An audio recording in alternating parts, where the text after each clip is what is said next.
everybody. Hey, Hello. Hi, Darcy. Hey, everybody. Welcome to Awakened Positive Power, where Darcy Marta and my lovely self, Jemima Godsoul, talk to you about depression, mental health awareness, and suicide prevention. Heavy topics, we know, but we hope to bring a safe circle to the public, to you guys, just to know that we are not alone. And we're trying to normalize this conversation as much as possible, just to, as on a friendship level, or just sort of we both have a bit of experience in it. I don't know, I'm feeling quite like weird today. It's a full moon this week, guys. Okay, I surrender. I'm really feeling quite warm. Anyway, so before we do start, there is a disclaimer down below, and I do tend to forget this, so I do apologize to YouTube. But yes, this is just to make sure you have a read. There is a 1-800 number there if you have any troubles yourself, or if you know of anyone who is troubled, just to reach out to that suicide prevention line. And even if you don't, if you just question it, just go for it. You know, you're never alone. And if you feel like you can't sort of talk to anyone else about it, there is that guided number which can help you through the crisis point. Okay, so today, hi, Das. Hi, Jemima. Hi, darling. Hi. Full moon. I'm feeling lunatic. That's right. Laugh your way through it. We got to laugh. The hysterical laugh. Yeah, you'll do that. The what is it? The Goonies. They're coming to take me away. Ha ha. Yeah. I forgot about that. Yeah. Okay, so today, Das, we're going to keep this kind of short, guys. We're just going to actually reintroduce Jules Looney, who was in, who came in about, I think, 2 weeks ago at the new moon. And we brought her back around the full moon because we thought the timing of that would be beautiful. And she also requested that. Just to continue her beautiful story about her trauma to triumph. There's lots of stuff she's been through and experienced. And she's got such a great sort of story, dare I say, life story, life path story that can just inspire us all. Darcy, you really connected to Jules's story, didn't you? Can you just sort of maybe tell us sort of sure. So last week you and I had a conversation so people can listen to it. But, we were talking about having grown up in a Catholic family, and it's not to bash Catholics because, there's a lot to be said for beautiful, ceremonial, ritual, deeply religious and spiritual experiences. But my family was particularly critical. And, sometimes we think that trauma has to be some big, big, huge, physical, one-off, awful experience. But trauma can be stretched out over years. Sure. And dealing with very, very critical surroundings, for me, it just brought up my stuff, being surrounded by my grandmothers who were so critical, so continuously critical. And then I had older sisters who were continuously critical. My mother who was hyper critical. And then growing up in the 60s, where you go to school and everything is critical. And there's, they didn't know how to nurture children. Really, they just did not in the 60s in the United States so much. So, finding that self-esteem has been a real struggle for me. Mm-hmm. And when I was listening to her talk about, I went off with this boy because I just wanted to be liked, or, I would put up with a lot from people because I had to put up with so much in my life. I was constantly putting up with stuff, being berated for this, or, oh, what are you wearing? Or, oh, what are you eating? Or, oh, what are you doing? Or, oh, why did you say that? Or, oh, look at how weird you're walking. Or, why did you read that? Why didn't you do? I mean, just like, you couldn't breathe without somebody saying, you're breathing funny, seriously. So, going through that, it made it very hard as an adult for me to go, wow, I don't like it when you do that. Or, wow, this is not a good situation for me. Because I was so used to just, kind of dealing with it, continuously dealing with it. And so listening to Jules talk about that, I totally relate to that. And, we all oftentimes think, well, if circumstances were bad in your relationship or this or that, why didn't you just leave? Not everybody has that wherewithal. Not everybody has that gumption or that resilience to do that. And so it took me a really long time to learn my personal strength. And I think that's one of the things that makes me a good therapist. Yeah, totally. Is, is that I can hear somebody when they're talking, and I can hear where they're coming from, not just with their words, but how they're presenting themselves. And so, she was, yes, very inspiring for me to talk about my own garbage, as I say. Yay, Jules, she encouraged us to talk about garbage. But that's what we're trying to do here, right? We're trying to tell this whole variety of stories. Exactly. Yeah. And isn't it great that, you found inspiration through her story to want to talk your story this last weekend. Sort of when, I realized I haven't really talked my story, and that was really, I love that. I love that you've sort of just because I'm professional hypnotherapist, professional teacher, professional, doesn't mean that I have my own challenges too. And I really wanted to say that, it's like, just because we're on a healing path, and we're helping others, we also have to continuously work on ourselves, because people come into our lives just to spark us, right? Just to set us off and go, oh, this isn't working. How am I going to deal with this, right? So we have to walk our talk. Yeah, definitely. And I just wanted to make sure I put that out there to say, yes, I too am walking my talk. I'm working as hard as I can. I'm trying to do the best I can, and I'm not always that great at it.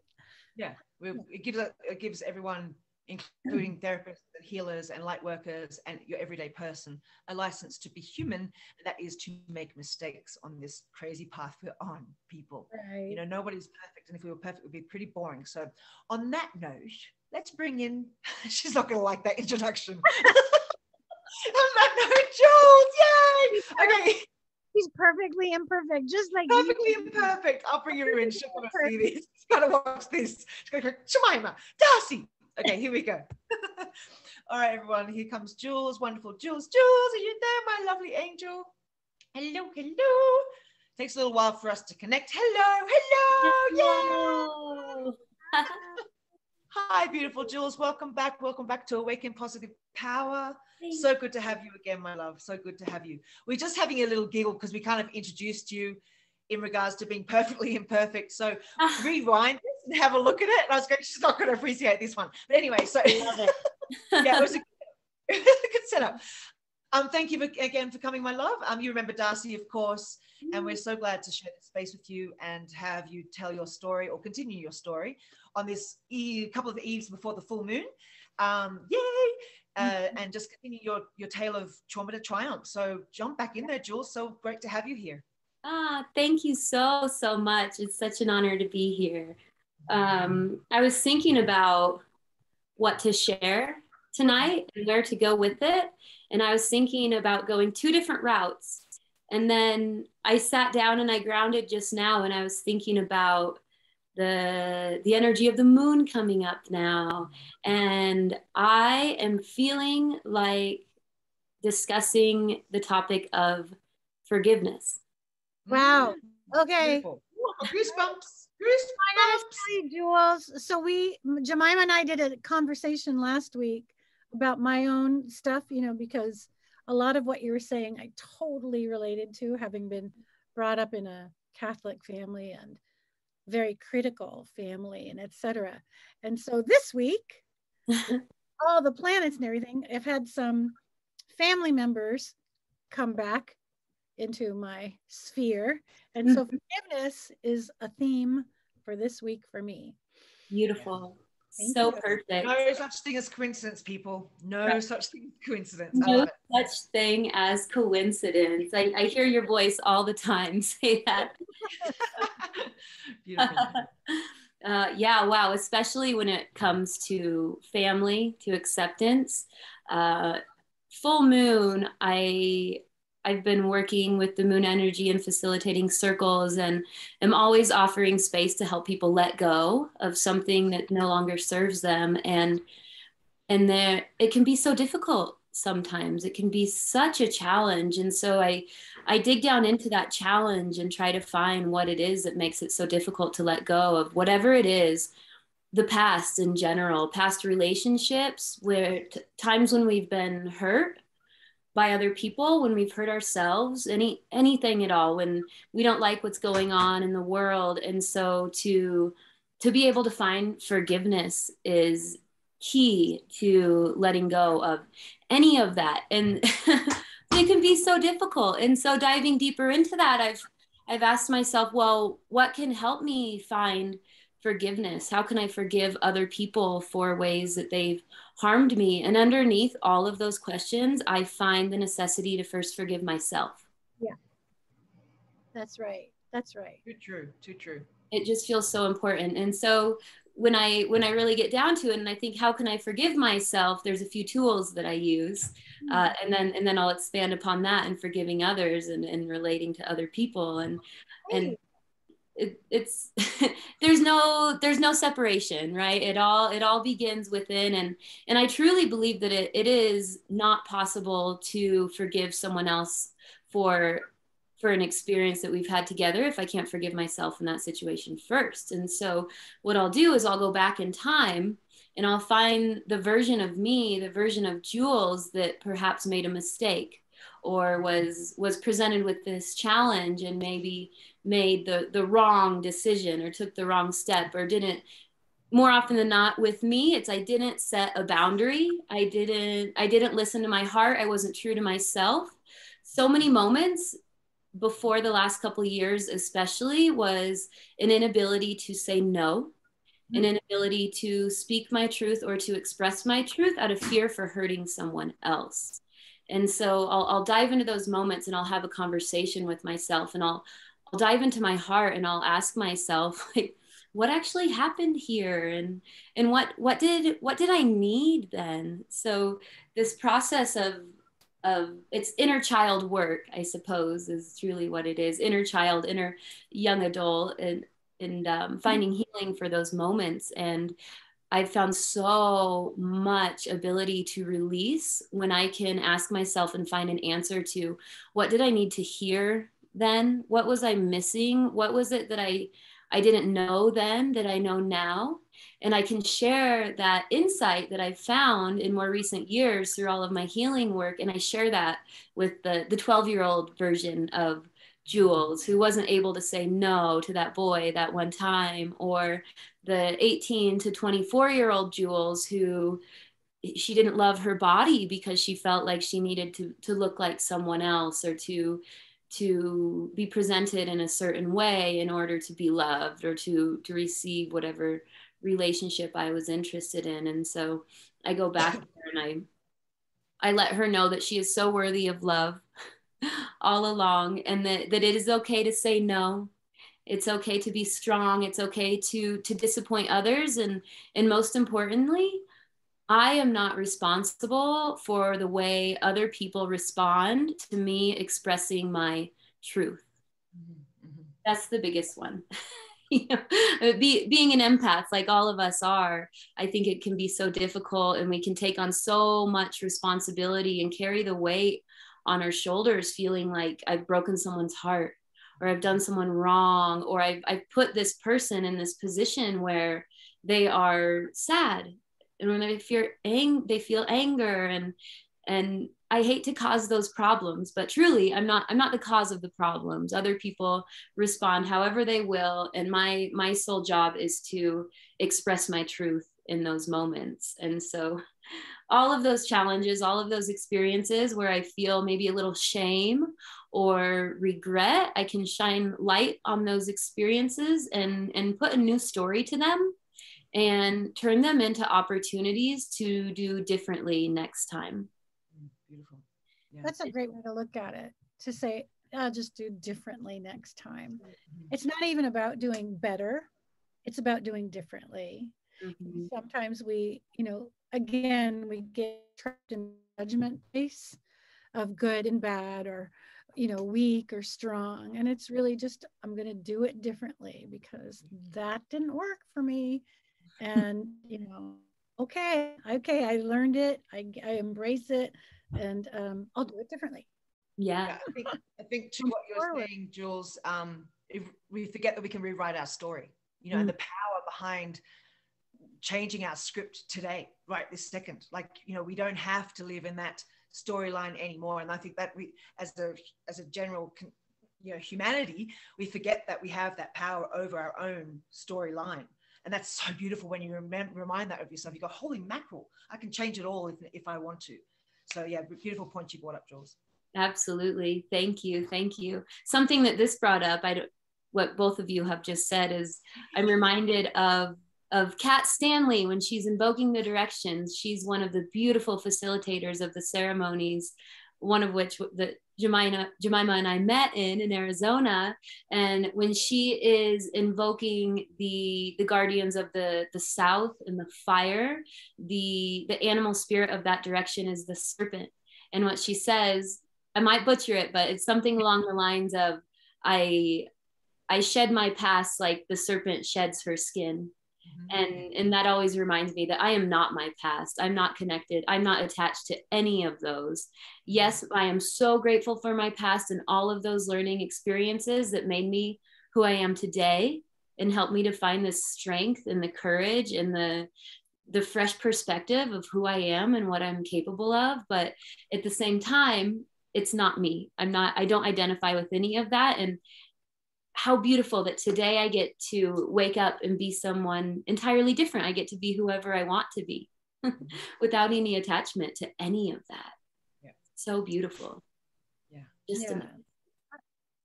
a big undertaking, I think, for people to shed that, you know, to get very caught up in, you know, I call it either loop thinking, where you keep replaying it over and over and over in your mind, replaying, oh, I should have said this, or this happened, and keep watching the steps as you get to where the, you know, relationship happened or a circumstance happened. Or, you know, the distracted thinking where you go, well, if I had done this, oh, why didn't I do that? Oh, I should have done that, blah, blah, blah, blah, right? That overwhelming. And right. And so to decide that you're going to wake up and say, I'm okay with letting it go. That does not have to be my identity anymore. It takes effort, I would say. I find with the identity thing, yeah, exactly. Like Darcy was saying, it is a real challenge. Like my role was always the drug addict, the black sheep drug addict. And it has been for a long time. And I forget that now, that's nowhere near, like what you were saying, Jules, is that it's I'm nothing from my past. It brought me here, but it's nowhere near my title or my role now. But it's very hard not to remind myself too, or even use it as an excuse sometimes. Whoopsie. Yes. To become this role. And go, oh, damn it, I can't blame it on that. You know, it's amazing how habitual it is, and how it is in one way really difficult to break for the best of yourself, but also how it is you can fall into the habits of finding excuses to use that role for things, that mistakes you've made. So it's kind of this weird, it's a long, I mean, I guess it's the however long you've been involved in that role type you've played for as well. But yeah, I do find that challenging to remind myself that I have that power to not let it influence me for the good and the bad. Absolutely.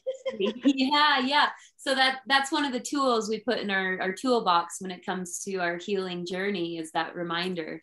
One of those things that's so easy to forget sometimes, but so powerful. And I think one of these days I'm going to make a poster on my wall, whatever it is, something I can go refer to, my list of tools. So when I'm feeling this way, here's the tool I can go to. I am not my past.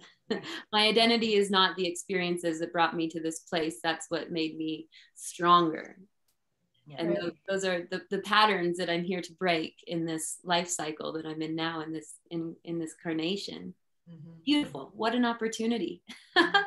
And it's so funny. And these patterns that we find ourselves in, that I find myself in, and in stories I can relate to, these, they'll come back up again. And I find that when I meet a challenge and perhaps I move through it in a way that I'm not real proud of, or that I wish I'd done differently, I'm almost guaranteed to meet that challenge again. You know, with slightly different variables, but to look back and see the ways that that the stories that I come from are so interwoven, so interconnected, always an opportunity to try again next time. And hopefully, ideally, I think the way things work is once you're able to break that pattern, once you meet that challenge and you choose differently a couple times, I don't know, maybe there's like a number attached to that, however many times, you've broke it and you are free of that pattern. I agree. Yeah, Yeah, totally. it's also, once you've broken your pattern, you can see it happening or coming at you before you get too entrenched in it the next.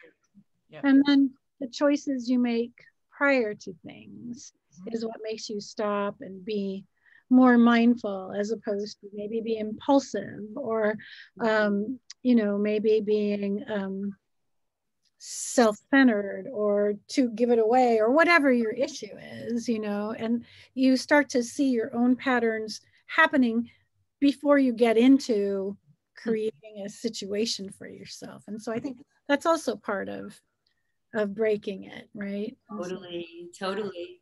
And at that point, when you see it coming, it's almost a reason to celebrate. Yeah. What an opportunity. Here I go. I get to prove to myself that I know this and I know how to choose better this time. So cool. Or to avoid it, or to just prepare yourself and put yourself on a path that doesn't catch that same bump in the sidewalk again. Right. You become your own teammate. You become much more closer to yourself, and you can cheer yourself on, which I'm finding is really new, but it's exciting. It's really oh my God, I can feel it or see it and work with it rather than let it engulf me and become part of the chaos or the trauma or whatever it may be. Again, it's like, you know, hang on, I've got this power and control to be able to change or work with or divert myself away from that sort of experience again, you know? So yeah, it's crazy, isn't it? Now, do you use a guide, a friend? Do you have regular programs that you follow for yourself? How are you approaching your life as you talk about breaking your patterns and letting go of your past? So are you looking more at things ritualistically? Do you have more guides in your life? Do you go to therapy? Is there like specifics that you're working on? Beautiful question. Thank you. You got my wheels turning. Specifically, I have one beautiful friend, my soul sister. Her name is Acacia. Our lives are interwoven together in the funniest of ways, where we see parallels in each other, and we see our reflection in one another, and she is a reflection of me directly. She is my mirror, and it's so beautiful. And her and I can talk so openly, and we have these conversations when we're approaching situations, or we find ourselves in situations that feels like our pattern is returning, and I can voice to her how I'm feeling and what's happening, the circumstances in my life, and she can repeat that back to me and show me actually what's going on from her perspective.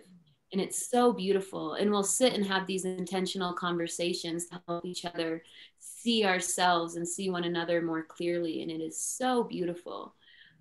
And aside from that, my yoga practice, when I can tap in and turn off my mind and drop into my body and my somatic experience and have that movement meditation every single day. I start my day with intention. I start my day in a way where I am directing my path. It's not, my day isn't coming at me. I'm creating my day. And it is just so much different than just like waking up in the morning and whatever, brushing the teeth, getting the breakfast, go without any intention. Yeah.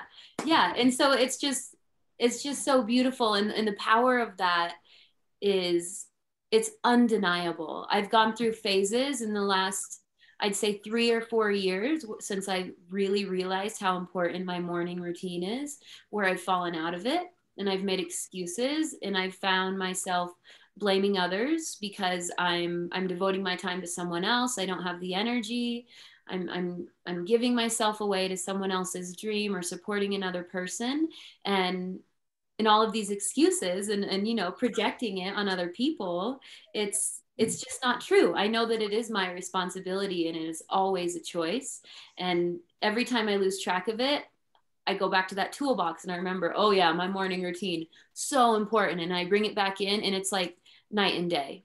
It is unquestionable how Jules, much that affects. Can I ask you, with when you've lost the sort of focus on your morning rituals, Mm-hmm. do you have have you had a negative banter? Like, have you had that sort of internal vomit that we speak to ourselves?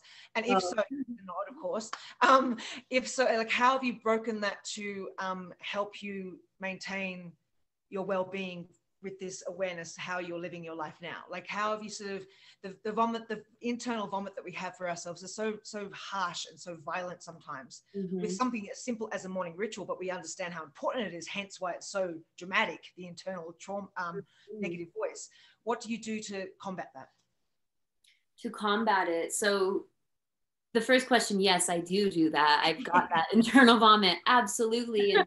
And for me, the way it appears is, especially if I don't have to work on a day, I wake up in the morning and I feel like I've got no reason to get out of bed. I'm not following my truth. I'm not on my path. I'm not serving my purpose. I've lost track of my mission. I'm not worthy. I don't have the tools. I don't have what it takes. I'm not good enough. All that nonsense. And I get into some low lows. It's been a while. The last time I was there was in the spring, early spring into early summer, when I was out of that routine. And I was at a point where I like, yuck, gross, really, really bad. And so then I remembered, like, I can return to it so gently and so easily. And I can begin with affirmations and simply tell myself that I love myself. And a lot of times, to start with, I don't really believe it. But I tell myself anyway, because I've been told. I had a teacher that I worked with. She was like a life coach, spiritual business coach that I worked with, that gave me a lot of tools. And I hear her voice often. And I know these affirmations they're real. Even when in the first couple days when I don't even believe it, somewhere deep down in me, I remember who I am. And I remember that it's my responsibility to love myself and have self-compassion and also forgive myself. And whatever it takes, you know, being your own cheerleader, like you said a little while ago, is just so important. And there's times when no one else is going to do it, you know, and in that darkness, I don't want to be seen, and I don't want to reach out. I don't want anyone talking to me or seeing me in that darkness. I'm not proud of it, especially coming from that identity that I created, where I'm happy and I'm powerful and I support other people. But there's still some low lows in there. And it's been a little while, but we ebb and flow just like everything in nature. And I've been on a high rise for a while, and I'm feeling really good right now. I've been taking care of myself, and it's just, you know, I feel so expansive, like I can do anything. And I know that. We can feel it, by the way. Yeah. Totally. It's fantastic. I love it, Jules. Awesome. I'm feeling light. I'm feeling light and free right now. And I'm in an interesting situation with my relationship where my heart is broken. I love this human unconditionally, and he is so precious to me, and I would do absolutely anything for this human, but sometimes that's not enough. And so we're fading out. I've been thinking about, you know, I try to relate my life to nature. I know that I am one with everything that exists in nature. And so I was thinking to myself, like, is it unhealthy to continue being in a relationship, even though we've shifted? We still spend so much time together. We still express our love to each other, but we know that it's coming to an end soon. And so it's fading out now. And I think about the trees, and I think about the cycle of the trees in the fall, how these aspen leaves that I'm surrounded by, they go from green to yellow to orange to red to brown. They shrivel up, and then it takes a little bit of wind to come through and blow them away. And so that process is just so beautiful, and it's such a transformation, and it doesn't happen overnight. And where I maybe hadn't realized that before, I would have told myself it's unhealthy, but relating to nature in that way, it just feels so perfect and so right and so true. And I'm being true to myself, and so is my beloved, and it is absolutely beautiful and heartbreaking. I cry every day, you know, but it's going to be okay. It's going to be so perfect. And I trust that. I know that I'm moving in the right direction. Well, it sounds like you're coming from the truth in your heart, like your true place, what you said before. As long as you know you're coming from your truth, that you can't have you're not responsible for anybody else's feelings or how they respond to you. But so long as you come from your truth without meaning to hurt or harm, but from a place of love, yeah. And that's where I feel that you're sitting right now, because the fact that even though you're heartbroken, you can still celebrate your love for each other. And that's beautiful. I mean, that takes a lot of hard work, and that's a beautiful place you're coming from. So not, peace to you guys. I don't really know what to say, Yeah. Thank you. Yes. And this, I suppose this is circling back to this forgiveness story that I like to refer to often. And I was taught by a dear friend. She's incredibly gifted since childhood. She's had visions, and super confusing for her growing up, and she came to and found her power and is able to control these visions. And she now does Akashic record readings and energy readings, chakra readings, and is just incredible, so gifted. What a blessing to know her. And she told me about this concept of soul contracts. And what soul contracts are, as she explained to me, is our souls, before we are incarnated into this body, before we're born into this body, we are existing in this pure loving awareness and writing contracts with other souls that we will meet in this lifetime. And these contracts, they are decided, they're it's a thing, it's unavoidable that we are here, we will cross paths in order to teach one another something. I will teach you something, you will teach me something, and it is so beautiful and so perfect in that way. And when I can remember that, the soul contracts, how everything is just playing out exactly as I chose it to before I entered into this life, what a blessing. How grateful am I for every single human being who has harmed me, who has presented challenges to me, who has pushed my boundaries, who has put me in a position where I had to say no, whether or not I was able to at the time. All of those were opportunities to learn. Yep. And through remembering that, it makes it so much easier to find forgiveness and to find gratitude for every moment. And I love it with soul contract people, where you find someone who understands the soul contract in return, and you can both you can have pretty much a moment what you're having with your lover, per se, ex-lover, whatever it may be, when you can both go, yeah, this sucks, but thank you. And it's a beautiful to have that moment of connection, because it makes that soul contract just so precious, like so rich. And you can even get more from each other, because that's part of the soul contract, and that's exciting, because you can really honor that you've met each other, you've seen each other, I just got goosebumps. You created this for each other along the way. It's a precious moment. That seems to be what's happening with your ex right now, or your lover right now, or whatever, however you want to label it. Yeah, right. I think that's really important to also, to understand it that way, that not all relationships are meant to last forever in a particular way. And, I think through society's structure, we've been misguided or misled for, millennium. And, part of it's, survival, getting married or creating a relationship a certain way had a lot to do with survival and health and etc. But it's just not necessary anymore that we force something to be what it's not any longer. And I know I get clients occasionally who are going through divorce or a breakup, and I always want to encourage them by saying, it's okay that not every relationship was meant to last forever, but for the time that it lasted, that's what was precious. That's what was precious. And so now you can celebrate it by letting it go rather than torturing each other continuously.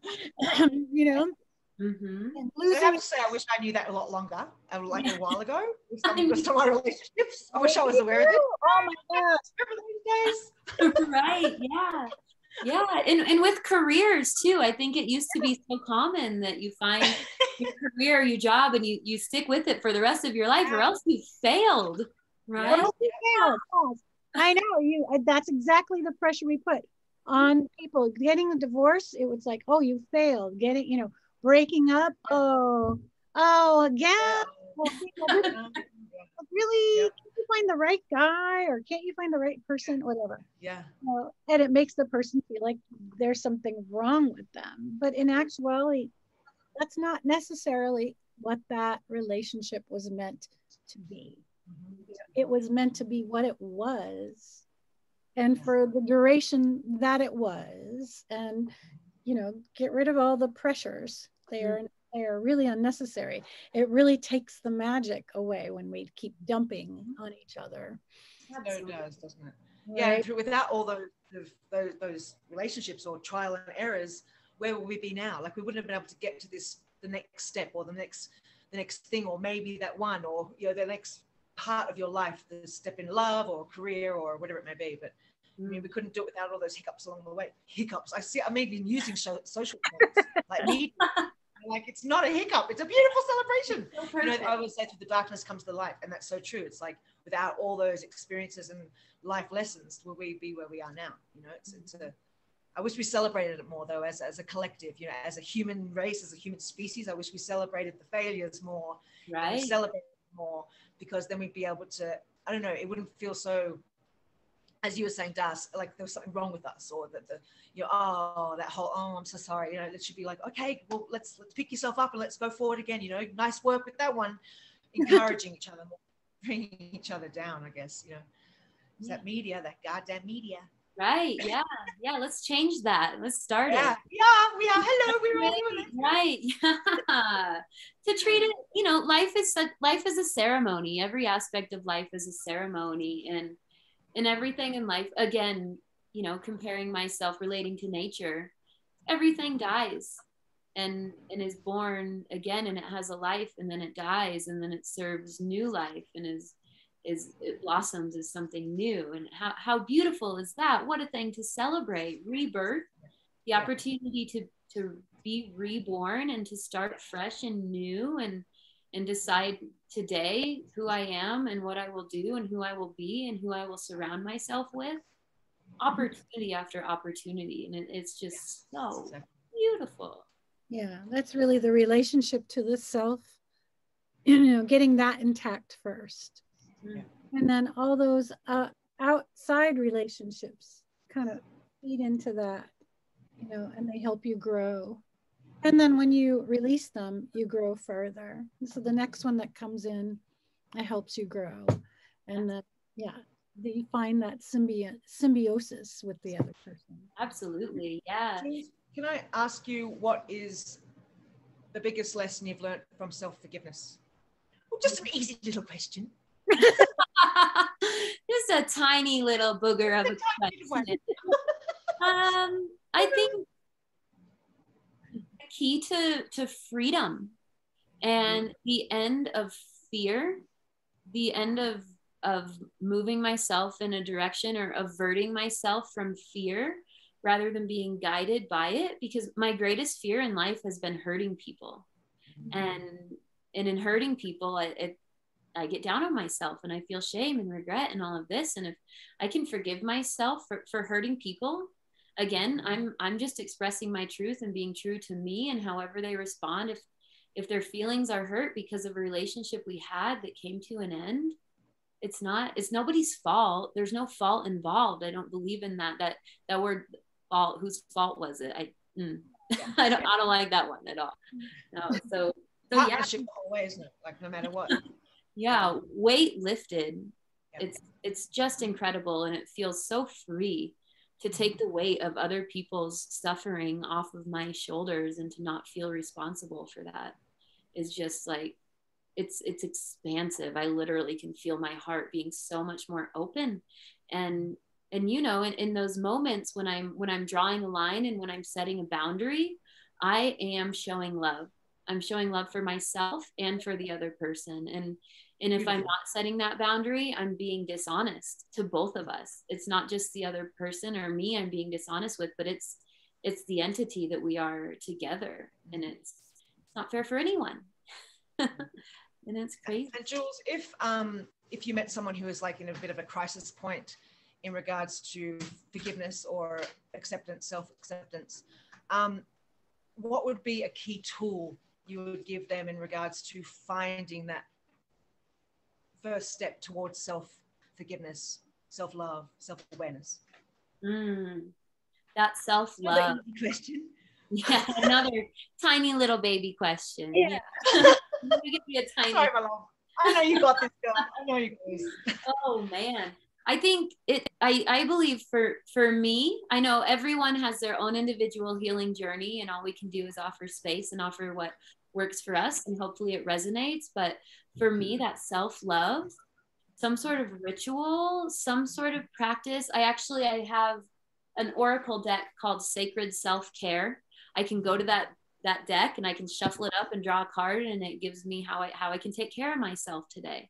But devoting time to myself, that devotional time is so important. And for me, being present with myself and setting an intention to even, 5 or 10 minutes, whatever it is, to boost myself up, to take care of myself, to go from in here to into my heart, and from the inside out, turn myself around and do something where my heart is very much aware that I love myself and that I am here to take care of myself first and foremost, and prioritize my own energy over anything else. Right. And there's just a million different ways to take care of ourselves. Taking a bath, just sitting and reading, listening to music. I love to dance to one song. Energy shifted. That intentional movement of the body is so incredibly powerful. And even the self hug, so powerful. And Darcy, can I ask you the same question? Sure. Again. Say it again. If you oh shoot, if you had someone who is at a loss for how to begin their self-love, their self-forgiveness, their self-worth path, what was one tool that you would suggest or inspire someone to take action with? Yeah. Could you hold on one second? Sure. You okay? Yes. Sorry. Go ahead. I mean, I think that self-love is really the key for everybody. I often say that if we loved ourselves as much as we love our cars, or if we loved ourselves as much as we loved our jewelry, or if we loved ourselves as much as we love our pets, right, we would treat ourselves so much kinder, and we would probably be so much happier. And we've discovered people who've said, well, I didn't love myself. I don't know how to love myself. And so, take baby steps. Mm-hmm. And I think the baby steps are starting with your power hour. If you can be a morning person, be a morning person. I really am a morning person. So if you're not a morning person, you're an afternoon or a nighttime person, take that moment every day, just a little bit, to sit quiet, light a candle, bring a gift, bring some music, and just start creating your own rituals daily that is geared toward the intention of loving and honoring the self. So whether that means, let's say you've never done any healing stuff ever at all, and it's all like a lot of wah, wah, wah, wah stuff to you, I would say get a little candle, and then find a picture of an animal or a tree or nature and put it in a little special spot. And on your hour that you feel the most you, quietest you can be with you, light your candle and be with yourself and say to yourself, yes, I love myself. I appreciate this body, even with its difficulties. I appreciate my mind. I appreciate my opportunity. And that's all. And I also tell people, you don't have to believe it when you say it. You just have to say it and say it out loud, because your subconscious mind does not have a sense of humor. So it doesn't have a sense of humor. The conscious mind has a sense of humor, subconscious doesn't. So, it only believes what you tell it. So if you tell yourself, oh, I'm so stupid and ugly all the time, I can't believe it, then that's what your subconscious will believe because you say it. So you have to kind of retrain yourself and do it in baby steps and just say it a little bit every day. I do love myself. I love my body, even with all of its whatever I'm dealing with. I love my mind, even with all of its whatever I'm dealing with. And I love my opportunities, even with all of whatever it is I'm dealing with.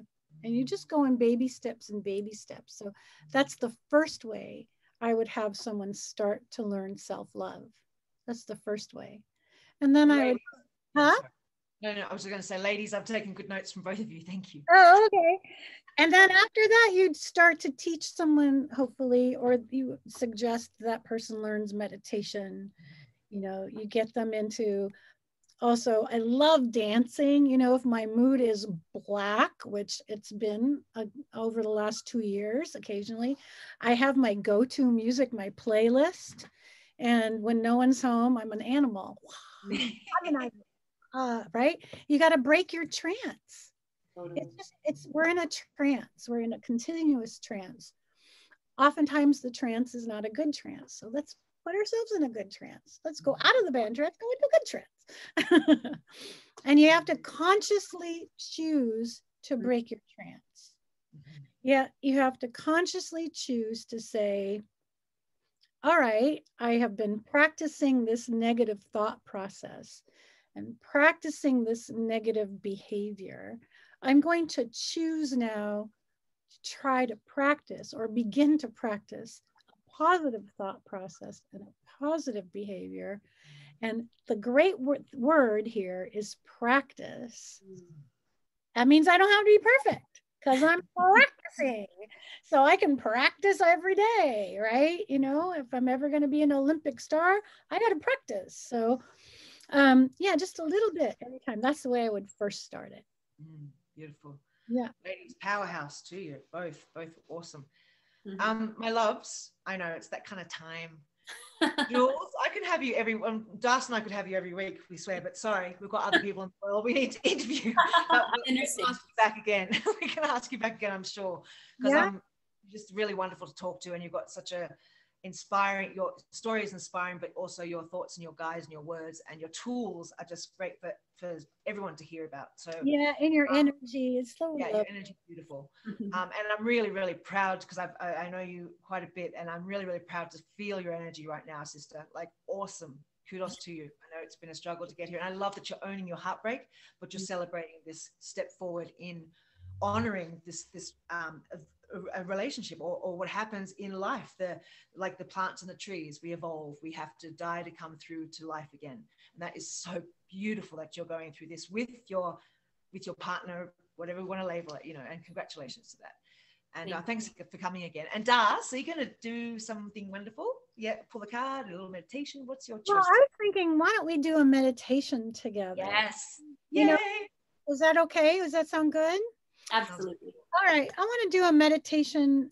Gosh, it's something I used to do with the class in New York with you, Jemima. And we were talking about identity and labels. So let's do a little meditation that helps us release our labels, and come back to just who we are as ourselves, our true self. Okay, so we'll just take a moment to do that. So if you are watching somewhere and you would like to sit up, why don't you sit up? We'll do a conscious meditation. If you really need to lay down, that's fine, but make sure you put your feet up so you kind of have your legs at a 90-degree angle there. And for us, we're going to sit up with our spine straight, our feet You can have cross-legged, or you can have your feet flat on the floor. Mine are flat on the floor because of where I'm sitting, and that's totally groovy. That's okay. And go ahead and sit and just close your eyes a moment and take a nice deep breath in through your nose. Hold for a beat. And slowly through your mouth, exhale. Long and slow. And then breathe easy. Feel how the body just fills up naturally. And again, let's take a nice deep breath in through the nose, a really big breath through the nose. Filling the body with air and holding when you're full. Holding on to that breath for a moment. And exhale through the mouth. Long and slow. And then breathing easy. In and out. Notice how the body just breathes so easily in and out after that. Because I love to go in threes, let's do it one more time. Taking a nice deep breath in, letting the lungs and the body fill with air, full, and hold that air, holding it, and releasing it through the mouth. Easy, long and slow. And just breathing easy, in and out.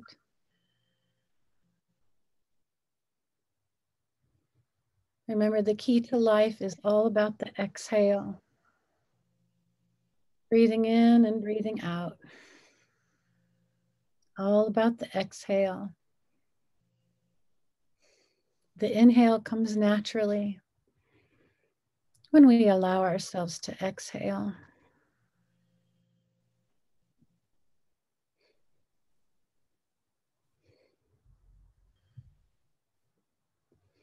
And feel your body sitting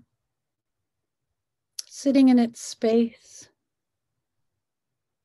Notice the temperature of the room on your exposed skin. Feeling the fabric of the clothes against your body. Noticing your jewelry, your hair. Noticing what's tight or what's loose.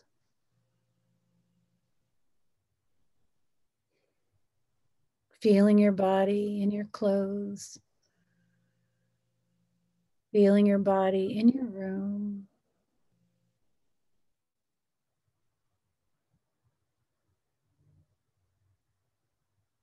Just allowing yourself to be there for a moment.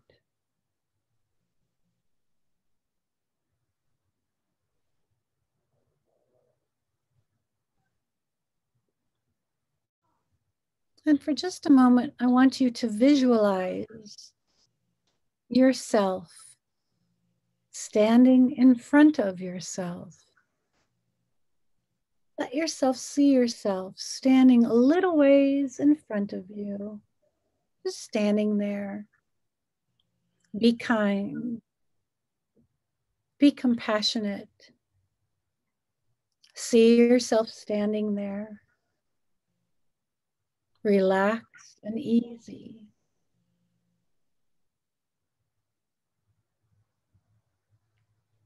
And as you see yourself standing in front of you, allow yourself to place a smile on their face. Just a light smile, easy. Notice the body of you in front of you, standing relaxed with a slight smile on their face.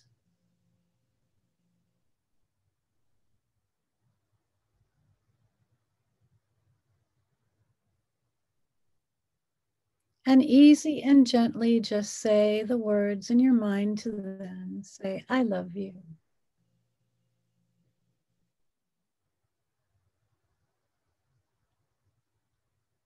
Just easily, just gently. I love you.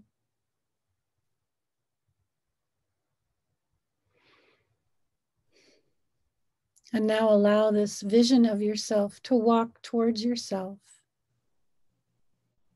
bringing them towards you, all the way towards yourself, walking towards yourself until they are right in front of you, and allow them to step into the body that's in front of you right now.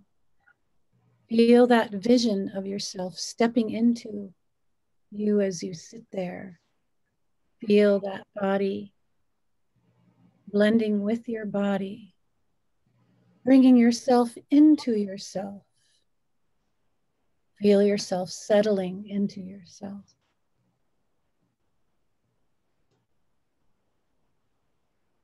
And for just a moment, saying, I am more than.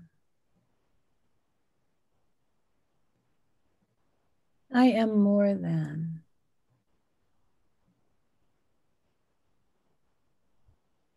I am not a sister or a daughter.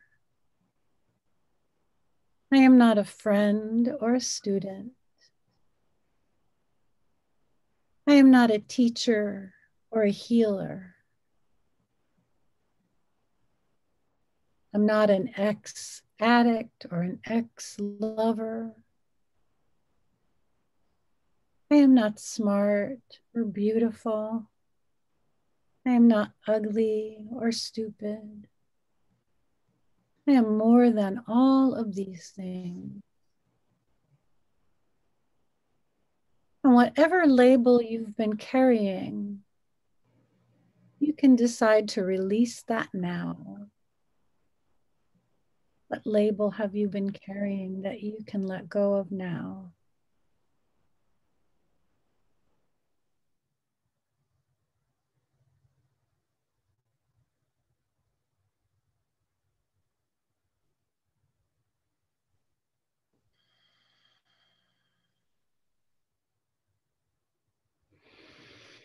And you can say in your mind, I love you.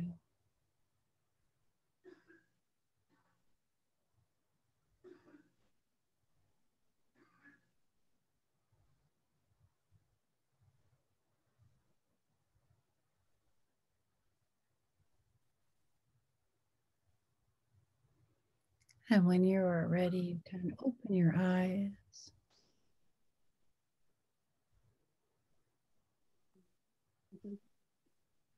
Come back in the room.